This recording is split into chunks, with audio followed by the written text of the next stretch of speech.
Joining us now, Howard Wolfson, who just came from Vegas. He was headlining at the Flamingo. Welcome. And I'm happy to sing here this morning if you'd like. And you sang with Megyn Kelly last night. I watched you. Who was Steve kidding? A little bit. You know, I didn't realize it was no jacket morning here. We're in a bar. It's my endless effort to be cool. Yeah. My mother always taught me to dress up. Well, you look nice. Howard, what about the news that was circulating yesterday that John McCain may actually try to steal some of Barack Obama's thunder on Thursday night, the night he accepts the nomination, because it sounds like McCain could actually announce his #2 guy on Thursday.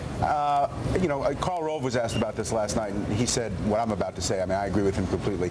It is not a good idea to try to compete with the speech of a presidential candidate. I mean, Barack Obama is going to get wall-to-wall coverage for his speech.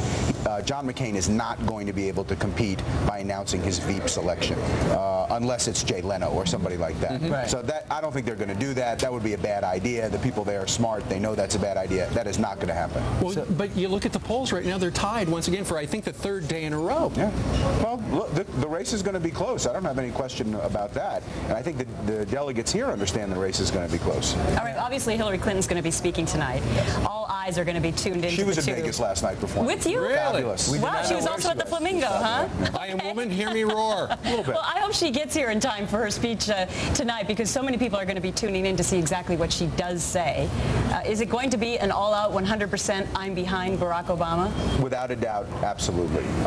We do know that a lot of her supporters are looking to her, are going to tune in tonight, do want to know what she says about Barack Obama, and she is going to give a full-throated, enthusiastic endorsement, urge her delegates, her supporters, her voters, 18 million of them, to get behind him, to work for him, to get him elected president. She's going to say, if you believe what I believe, if you fought for what I fought for, it's now time to fight for Barack Obama. So people, Carl Cameron, among the people on the trail every day, says this might be one of the most important speeches, if not the most important speech for the Democrats this year. Do you think so? Oh, I do. I mean, you know, right now polls show that somewhere in the neighborhood of 50% of Clinton supporters are not yet with John McCain. Right. Senator Clinton's job this week. You mean with Barack Obama? I'm sorry, with Barack Obama. Yeah, because a lot of them are going with John McCain. Exactly.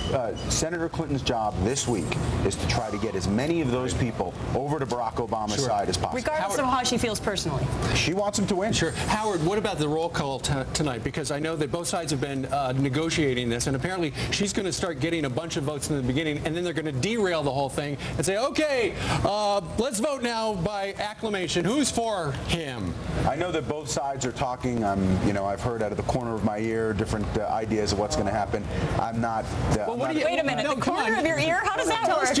That's basically a secret. What was it? Where does it stand right now? What you can tell us quickly? I'm sorry. Where does it stand right now? What you can tell us? That both sides are working cooperatively. So they're at loggerheads.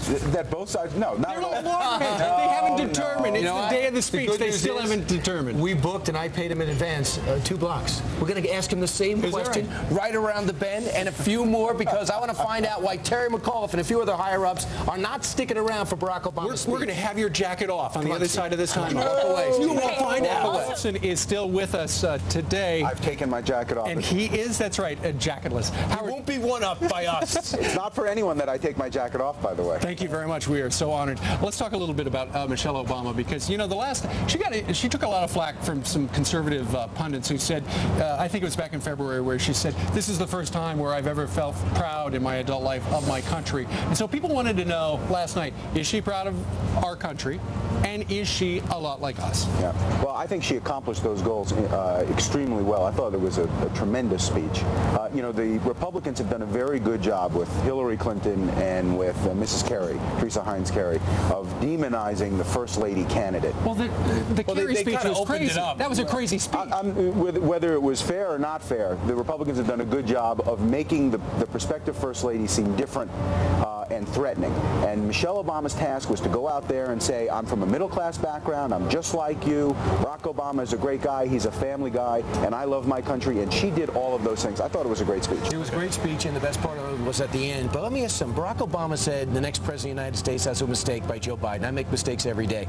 And then, as people know, then last night he said he was in St. Louis and Kansas City, then St. Louis again. If John McCain makes those faux pas, he's old. He's destroyed. Why is Barack Obama allowed to get away with this? Because the media sets a storyline in every campaign, and the storyline for John McCain may be that he's too old, so if he does anything that fits into that, it becomes a big story. Nobody's worried about Barack Obama The speech being tonight, too old. who wrote it, and why? If Barack Obama has a problem with it, will Hillary Clinton change it?